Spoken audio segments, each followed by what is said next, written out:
2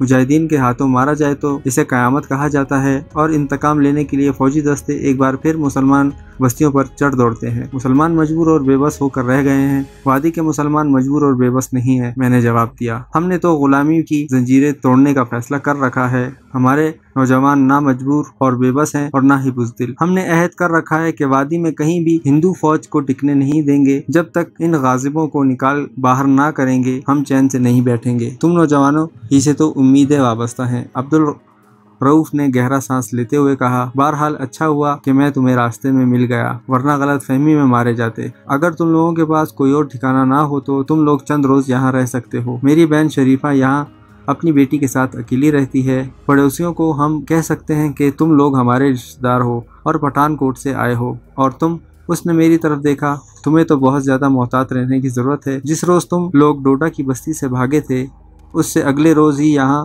تمہاری تلاش میں چیکنگ شروع ہو گئی تھی۔ اس طرف سے آنے والی ہر بس کے مسافروں کو روک کر بڑی سختی سے ان سے پوچھ گچھ کی جاتی تھی۔ اب اگرچہ سرگرمیاں کچھ ماند پڑ گئی ہیں لیکن تم لوگوں کو بہت زیادہ احتیاط کرنے کی ضرورت ہے۔ میرا تو مشورہ ہے کہ کہیں اور جانے کے بجائے تم لوگ یہیں رک جاؤ۔ یہ گھر تم لوگوں کے لیے سب سے زیادہ محفوظ ہے۔ میں نے سیتا کی طرف دیکھا، اس کے چہرے کے تاثرات سے لگ رہا تھا کہ جیسے وہ یہاں رہنے کو تیار ہے۔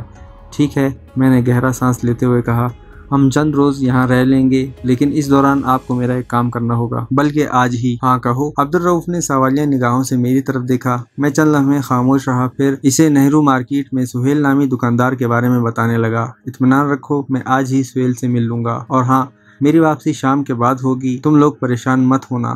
عبدالرؤف نے کہا اور آواز دے کر اپنی بہن شریفہ کو بلا لیا۔ دیکھو شریفہ، یہ ہمارے دور کے رشتہ دار ہیں اور پٹھان کوٹ سے آئے ہیں۔ یہ میاں بیوی ہیں، ان کا نام سلمان اور عذرا۔ میں بیچ میں بول پڑا، ہاں، یہ سلمان ہے اور یہ عذرا۔ عبدالرؤف نے بات جاری رکھتے ہوئے کہا، یہ ہم لوگوں سے ملنے آئے ہیں اور چند روز یہاں رہیں گے۔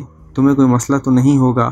نہیں بھائی صاحب، مجھے کیا مسئلہ ہوگا؟ مجھے تو مہمانوں کی خدمت کر کے خوشی ہوگی۔ ایسے مہمان روز روز تو نہیں آتے۔ شریفہ نے جواب دیا۔ وہ بھی شاید سمجھ گئی تھی کہ ہم کون ہو سکتے ہیں۔ ٹھیک ہے، میں شام کو چکر لگاؤں گا، عبدالرؤف نے کہا اور ہماری طرف دیکھتا ہوا باہر چلا گیا۔ اور پھر اس شام عبدالرؤف سے ملنے والی خبریں بڑی خوفناک تھیں۔ پولیس اور فوج کی انٹیلیجنس نے کسی طرح پتہ لگا لیا تھا کہ مجاہدین کا سب سے خطرناک لیڈر شمروز یعنی میں ڈوڈا کے قریب ہندوؤں کی ایک اور چھوٹی سی بستی میں تباہی مچا کر فرار ہونے کے بعد رام نگر کے قریب ایک فارم ہاؤس میں پناہ لیے ہوئے تھا۔ اس کے ساتھ سیتا نام کی وہ ہندو لڑکی بھی تھی جو 2 ہندو فوجیوں کے قتل میں ملوث تھی۔ یہ دونوں تقریباً 1 ہفتے اس فارم ہاؤس میں رہے تھے اور اس کے بعد جموں کی طرف فرار ہو گئے تھے۔ فوج کی ایک پارٹی نے اس فارم ہاؤس پر چھاپا مارا تھا اور اس خاندان کے سربراہ خدا بخش نے بتایا تھا کہ شمروز جموں کی نہرو مارکیٹ میں سہیل نامی ایک دکاندار سے رابطہ کرے گا۔ سہیل مجاہدین کی ایک تنظیم کا سرگرم ایجنٹ ہے اور مجاہدین کے درمیان رابطے کا کام کرتا ہے۔ فوج کی ایک پارٹی نے آج شام سے ذرا پہلے سہیل کو گرفتار کر لیا تھا اور اس سے شمروز کے بارے میں پوچھ گچھ کی جا رہی ہے۔ سہیل کی گرفتاری کے ساتھ ہی شہر کی پولیس کو بھی الرٹ کر دیا گیا تھا اور شمروز کی گرفتاری کے لیے مشتبہ مقامات پر چھاپے مارے جا رہے تھے اور ایسے لوگوں کو حراست میں لیا جا رہا تھا جو مجاہدین سے تعاون اور ان کی امدادی سرگرمیوں میں ملوث سمجھے جاتے تھے۔ اس کے ساتھ ہی سیتا کی تلاش میں بھی سرگرمیاں بڑھا دی گئی تھیں۔ جموں میں آباد اس کے 2-4 دور کے رشتہ داروں کے گھروں کے علاوہ اسے مندروں میں بھی تلاش کیا جا رہا تھا، کیونکہ شبہ تھا کہ وہ کسی مندر میں بھی پناہ لے سکتی ہے۔ دوسری طرف اس سے زیادہ خوفناک خبر یہ تھی کہ کشمیر میں فوج نے ایک بار پھر سوپور پر حملہ بول دیا تھا اور کئی بے گناہوں کو موت کے گھاٹ اتارنے کے بعد شہر کے کئی گھروں کو جلا کر راکھ کر دیا تھا۔ سری نگر کے بعد سوپور ہی کشمیر کا دوسرا بڑا شہر سمجھا جاتا تھا۔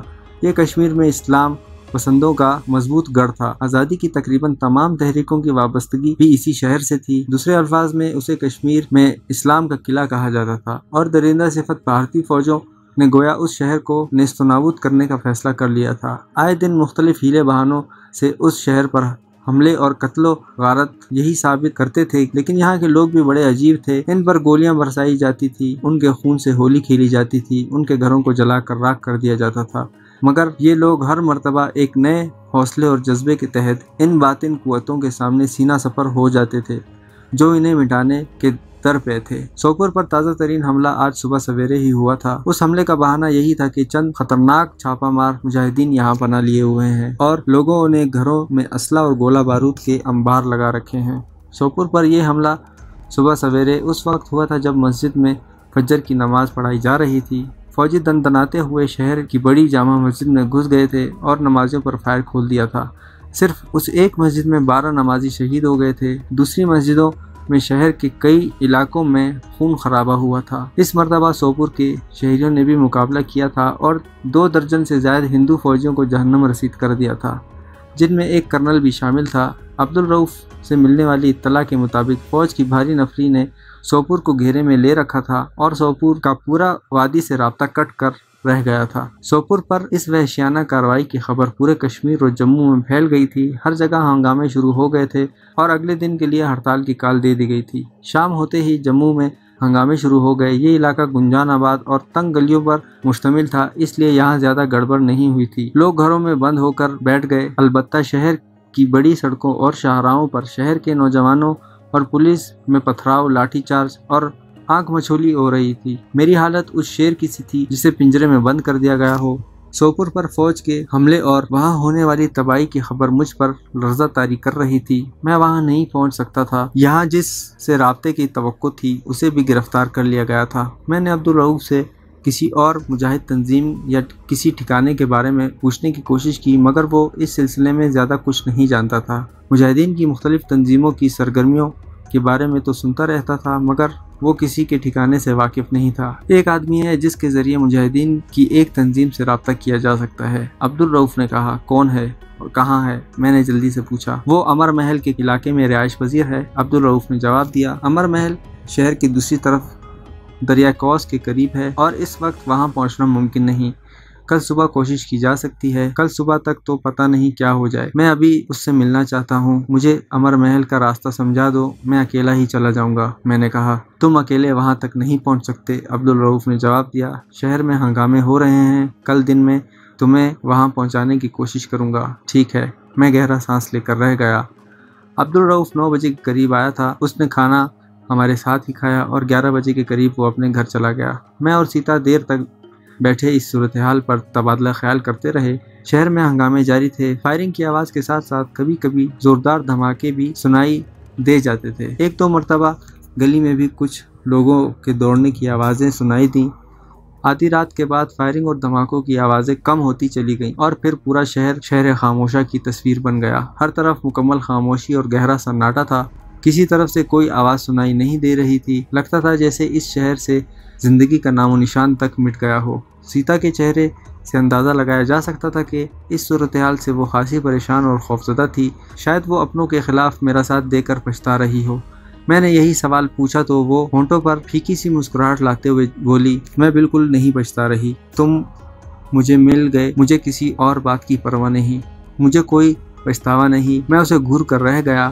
اس وقت رات نے آخری پہر میں داخل ہو چکی تھی۔ کمرے کا دروازہ بند تھا۔ سیتا دوسری چارپائی پر کروٹ بدل کر لیٹی ہوئی تھی۔ وہ اٹھ کر میری چارپائی پر آ گئی اور مجھے اپنی باہوں کے حصار میں لیتے ہوئے بولی، مجھے ڈر اس بات کا ہے کہ کوئی تمہیں مجھ سے چھین نہ لے۔ ایک بات بتاؤ، میں نے اس کے چہرے پر نظریں جماتے ہوئے کہا، تم اس لیے مجھے وہاں سے نکال کر لائی ہو کہ کوئی مجھے تم سے چھین نہ لے؟ اور کیا یہ غلط ہے کہ تم مجھے یہاں سے بھی نکال کر کہیں دور لے جانا چاہتی ہو، کسی ایسی جگہ جہاں کوئی؟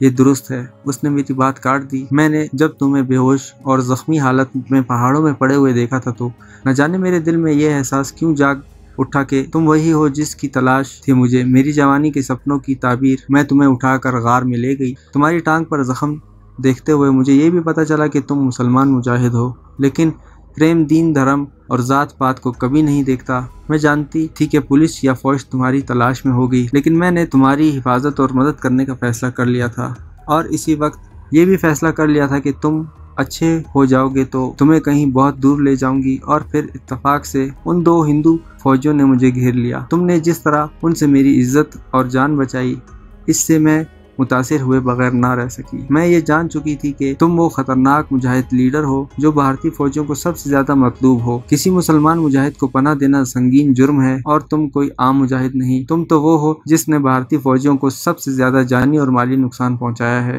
تمہیں پناہ دینے والے کو تو ایسی سزا دی جاتی جس سے دوسرے بھی عبرت حاصل کرتے، لیکن میں اپنے من کے ہاتھوں مجبور تھی اور تمہیں ہر قیمت پر بچانے اور وہاں سے نکالنے کا تہیہ کر چکی تھی، اور پھر حالات اس تیزی سے تبدیل ہوئے کہ ہمیں وہاں سے بھاگنا پڑا۔ ہاں، میری نیت یہی تھی کہ میں تمہیں یہاں سے نکال کر ان ہنگاموں سے بہت دور لے جاؤں گی، لیکن کیا؟ میں نے الجھی ہوئی نظروں سے اس کی طرف دیکھا۔ میری ماما کی بستی میں جو کچھ ہوا اس نے مجھے جھنجھوڑ کر رکھ دیا، سیتا بولی۔ ان درندوں نے چاچا قربان علی کو گولیوں سے چھنی کر دیا۔ نیلم جیسی بے گناہ اور معصوم لڑکی کو برہنہ کر کے تشدد کا نشانہ بنایا گیا، اور کسی غیرت مند نے اسے بچانے کی کوشش کی تو اسے بھی مار دیا گیا۔ اب عبدالرؤف سے ملنے والی خبروں سے پتہ چلتا ہے کہ انہوں نے نیلم کو بھی مار ڈالا ہے۔ اور پھر سوپور میں آج صبح جو کچھ ہوا اور اب یہاں جو کچھ ہو رہا ہے، اس کے پیش نظر میں نے اپنا ارادہ بدل دیا ہے۔ وہ چند لمحے کو خاموش ہوئی، پھر بولی، میں تمہارے راستے کی رکاوٹ نہیں بنوں گی اور نہ ہی تمہارے پیروں کی بیڑیاں بن کر رہوں گی، بلکہ میں بھی قدم بقدم تمہارے ساتھ ہی رہوں گی، انگوری کی طرح۔ سیتا کی سچائی نے مجھے بے حد متاثر کیا۔ ٹھیک ہے، میں نے گہرا سانس لیتے ہوئے جواب دیا، تمہاری سچائی اور تمہارے فیصلے سے مجھے خوشی ہوئی۔ بہرحال اگلا قدم ہم صورتحال کے تحت ہی اٹھائیں گے۔ سیتا کے چہرے پر طمانت سی آ گئی، وہ میرے بازو پر سر رکھ کر لیٹ گئی۔ کچھ ہی دیر بعد وہ نیند کی آغوش میں پہنچ گئی تو میں نے بڑی آہستگی سے اپنے آپ کو اس سے الگ کیا اور دوسری چارپائی پر لیٹ گیا۔ ہم صبح 6 بجے عبدالرؤف کے ساتھ نکل گئے تھے۔ میں نے سیتا کو منع کیا تھا کہ وہ یہاں رہ کر میرا انتظار کرے، مگر وہ کسی طرح نہ مانی اور میرے ساتھ جانے کو تیار ہو گئی۔ اس وقت سڑکوں پر سناٹا تھا، اکا دکا لوگوں کی پیدل آمد و رفت تھی۔ موٹر سائیکل یا سائیکل پر کوئی دودھ والا سڑک پر سے گزرتا جا رہا تھا، کبھی کوئی گاڑی بھی نظر آ جاتی۔ البتہ سڑک کے ہر موڑ پر پولیس والے بڑی تعداد میں نظر آ رہے تھے۔ ہر پولیس پارٹی کے ساتھ ہندو فوجی بھی تھے۔ جگہ جگہ پولیس اور فوج کی گاڑیاں بھی نظر آ رہی تھیں۔ کل آدھی رات تک شہر میں ہنگامے جاری تھے اور توقع تھی کہ کچھ دیر بعد پھر ہنگامے شروع ہو جائیں گے، جن سے نمٹنے کے لیے پولیس اور فوج نے پورا بندوبست کر رکھا تھا۔ ہمیں راستے میں 2-3 جگہ روکا گیا۔ عبدالرؤف کی درویشانہ شخصیت ہر جگہ ہمارے کام آئی۔ اس نے مجھے اپنا بیٹا اور سیتا کو اپنی بہو ظاہر کیا، اور پھر ہم اس طرح پولیس والوں کی کڑی پوچھ تاچھ سے بچے رہے۔ دریائے کوس کے قریب امر محل بہت خوبصورت عمارت تھی۔ اس کا ڈیزائن ایک راجہ کی فرمائش پر ایک فرانسیسی آرکیٹیکٹ نے تیار کیا تھا۔ نہ وہ راجہ رہا تھا نہ آرکیٹیکٹ، لیکن یہ محل اپنی جگہ موجود تھا اور بلا شبہ اسے جموں کی خوبصورت ترین عمارت ہونے کا اعزاز حاصل تھا۔ آج کل یہاں میوزیم قائم ہے جس میں لائبریری کے علاوہ آرٹ کے بہترین شاہکار جمع کیے گئے ہیں۔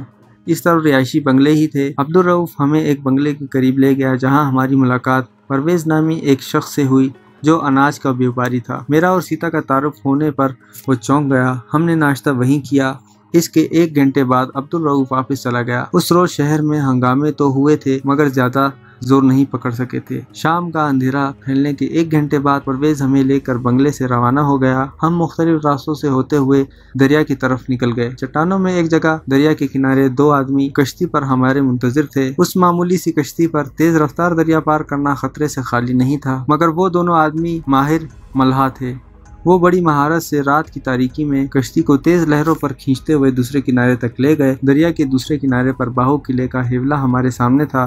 سنگلاخ چٹانوں کو کاٹ کر بنایا گیا یہ قلعہ جموں کی قدیم ترین یادگار سمجھا جاتا تھا۔ پرویز ہمیں قلعے کی دوسری طرف ایک اور کھنڈر نما عمارت میں لے گیا۔ یہاں ہماری ملاقات ایک مقامی تحریک کے لیڈر عبدالرحمان سے ہوئی۔ پرویز ہمیں وہاں چھوڑ کر واپس چلا گیا۔ عبدالرحمان میرا نام سن کر ہی متاثر ہو گیا تھا، البتہ سیتا کے نام پر وہ کچھ عجیب سی نظروں سے اسے دیکھنے لگا۔ تم اس کی فکر مت کرو، یہ بھارتی فوجیوں کے لیے دوسری انگوری ثابت ہوگی۔ میں نے عبدالرحمان کو سیتا کے بارے میں سب کچھ بتا کر مطمئن کر دیا۔ عبدالرحمان کے ساتھ اس کھنڈرات میں 4 لڑکے اور تھے اور وہ کسی خاص چھاپہ مار کارروائی کا منصوبہ بنا رہے تھے، اور کل صبح اپنے کچھ اور ساتھیوں کا بھی انتظار تھا۔ مجھے اپنے درمیان پا کر عبدالرحمان اور اس کے ساتھی بھی خوش ہو رہے تھے۔ عبدالرحمان نے وہ منصوبہ میرے سامنے رکھ دیا۔ میں چونکے بغیر نہ رہ سکا۔ منصوبہ اگرچہ بے حد خوفناک تھا مگر اس پر عمل کر کے بھارتی فوج پر ایک کاری ضرب لگائی جا سکتی تھی۔ اب اس پارٹی کی قیادت تم کرو گے کمانڈر شمروز، عبدالرحمان نے کہا، اور پھر تفصیل سے اس جگہ کے بارے میں بتانے لگا جہاں یہ کارروائی کی جانے والی تھی۔ صبح 10 بجے تک عبدالرحمان کے دوسرے ساتھی بھی پہنچ گئے۔ اس طرح ہماری کل تعداد 14 ہو گئی تھی۔ 1 گھنٹے بعد ہم لوگ کھنڈروں سے نکل کر دریائے کوس کے متوازی پہاڑوں کی طرف چل پڑے۔ سیتا میرے ساتھ ساتھ چل رہی تھی اور ہم دبے لفظوں میں اس منصوبے کے بارے میں تبادلہ خیال کرتے جا رہے تھے۔ عبد الرحمن کا منصوبہ واقعی بڑا خوفناک تھا۔ جموں شہر سے کئی میل دور پہاڑوں میں گھری ہوئی جھیل مانسر اس خطے کے لوگوں کے لیے قدرت کا حسین تحفہ تھی۔ اس جھیل کے اطراف کی پہاڑیوں میں 3-4 قدیم مندر تھے جن کی یاترا کے لیے ہندو دور دور سے آتے تھے۔ جھیل کے جنوبی ساحل پر ایک خوبصورت ٹورسٹ بنگلہ تھا۔ عبد الرحمن کے کہنے کے مطابق بھارتی فوجیوں کے کچھ اعلیٰ افسران آج رات اس ٹورسٹ بنگلے میں جشن منانے والے تھے۔ یہ جشن ہر مہینے کی پہلی اتوار کی شب منایا جاتا تھا، جس میں راگ رنگ اور عیش و عیاشی کا ہر سامان موجود ہوتا تھا۔ عبد الرحمن نے بہت سوچ سمجھ کر اس منصوبے کی پلاننگ کی تھی اور اس کی قیادت میرے سپرد کر دی تھی، اور عبد الرحمن کی اطلاع کے مطابق آج رات تو جموں کا کور کمانڈر بھی اس محفل میں شریک ہونے والا تھا، اور میں سوچ رہا تھا کہ اگر یہ منصوبہ کامیاب ہو گیا تو کم از کم اس خطے میں بھارتی فوجوں کی کمر ٹوٹ جائے گی اور کچھ عرصے تک ان کی سرگرمیاں محدود ہو کر رہ جائیں گی۔ ہم دن بھر تپتے ہوئے بنجر پہاڑوں میں سفر کرتے رہے۔ دوپہر کو ایک چھوٹی سی ندی کے پاس رک گئے تھے۔ یہ واحد ندی تھی جو ہمارے راستے میں آتی تھی۔ کانٹے دار سوکھی ہوئی جھاڑیاں اور کیکٹس کے پودے بکثرت تھے اور کسی قسم کا سبزہ ان پہاڑوں پر نہیں تھا۔ صبح کھنڈروں میں آنے والے عبد الرحمن کے ساتھی کچھ کھانے پینے کی اشیاء ساتھ لے کر آئے تھے جن میں بھنے ہوئے کابلی چنے تھے۔ ندی کے کنارے پر بیٹھے تو عبد الرحمن نے وہ سب چیزیں تمام ساتھیوں میں بانٹ دی تاکہ اپنی مرضی کے مطابق استعمال کر سکیں۔ تقریباً 1 گھنٹہ وہاں آرام کرنے کے بعد ہم آگے روانہ ہو گئے اور سورج غروب ہونے سے پہلے جھیل مانسر کے جنوب میں واقع پہاڑی پر پہنچ گئے۔ آگے جانا خطرناک تھا۔ عبد الرحمن مجھے ایک طرف لے گیا اور ایک چٹان کے پاس جھاڑیوں میں لیٹ کر مجھے ایک بار پھر بریف کرنے لگا۔ بہت خوبصورت منظر تھا۔ کشمیر سے نکلنے کے بعد میں نے پہلی مرتبہ ایسی حسین جگہ دیکھی تھی۔ وسیع العریض جھیل کا نیلگوں پانی رخصت ہوتی ہوئی دھوپ میں پگھلے ہوئے سونے کی طرح چمک رہا تھا۔ جھیل کے اطراف میں گہرا سبزہ تھا، سایہ دار اور پھلدار درختوں کی بھرمار تھی۔ سیاحوں کے لیے لاتعداد پرائیویٹ ہڈ بنے ہوئے تھے۔ غالباً ایک طرف 3-4 اوپن ایئر ریسٹورانٹ اور اشیاء خوردونوش اسٹال بھی تھے۔ اس طرف کچھ کاریں اور دوسری گاڑیاں بھی کھڑی تھی۔ اسے مقدس جھیل سمجھا جاتا تھا۔ اس کے کنارے پر لوگوں کے لیے لاتعداد چھپر بھی بنے ہوئے تھے جو لوگوں کے اشنان کے لیے مخصوص تھے۔ جھیل کے جنوبی کنارے پر وہ ریسٹ ہاؤس تھا جو آج کی شب کے لیے فوجی افسروں کے لیے مخصوص تھا۔ ریسٹ ہاؤس کی عمارت خاصی بڑی تھی اور اس کے سامنے اور اطراف میں بہت لمبے چوڑے خوبصورت لان تھے جنہیں دور دور تک کناتوں نے گھیر رکھا تھا۔ ریسٹ ہاؤس کی دوسری طرف 2 بڑے فوجی ٹرک اور 2 جیپیں کھڑی تھی اور کئی فوجی وہاں کام کرتے ہوئے نظر آ رہے تھے۔ میں گہری نظروں سے ریسٹ ہاؤس کے اطراف کا جائزہ لے رہا تھا۔ ہم سے کچھ آگے پہاڑی کا ایک حصہ پھیلی ہوئی ٹانگ کی طرح آگے کو نکلا ہوا تھا۔ کیا خیال ہے کمانڈر؟ عبد الرحمن نے سوالیہ نگاہوں سے میری طرف دیکھا۔ وہ آگے کو نکلی ہوئی پہاڑی اور یہ جگہ۔ میں نے اپنے آگے زمین پر ہاتھ مارا۔ یہ دونوں جگہیں ایسی ہیں جہاں سے ریسٹ ہاؤس اور اس کے لانس کو ٹارگٹ کیا جا سکتا ہے، اور اگر حملہ بھرپور ہو تو وہاں پر موجود بہت کم لوگوں کے زندہ بچنے کی امید کی جا سکتی ہے۔ میں نے ریسٹ ہاؤس کی طرف اشارہ کیا۔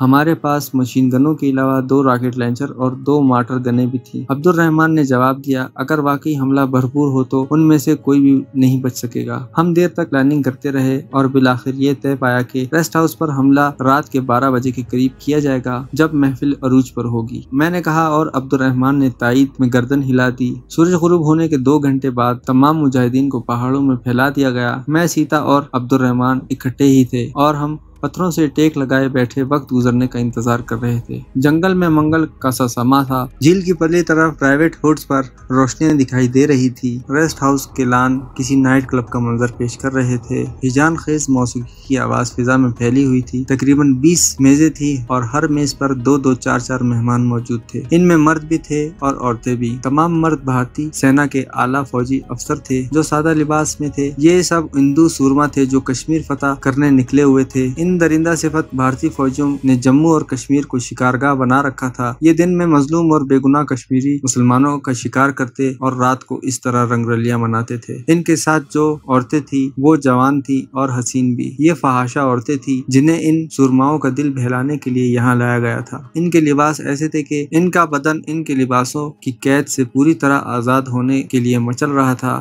ہر میز پر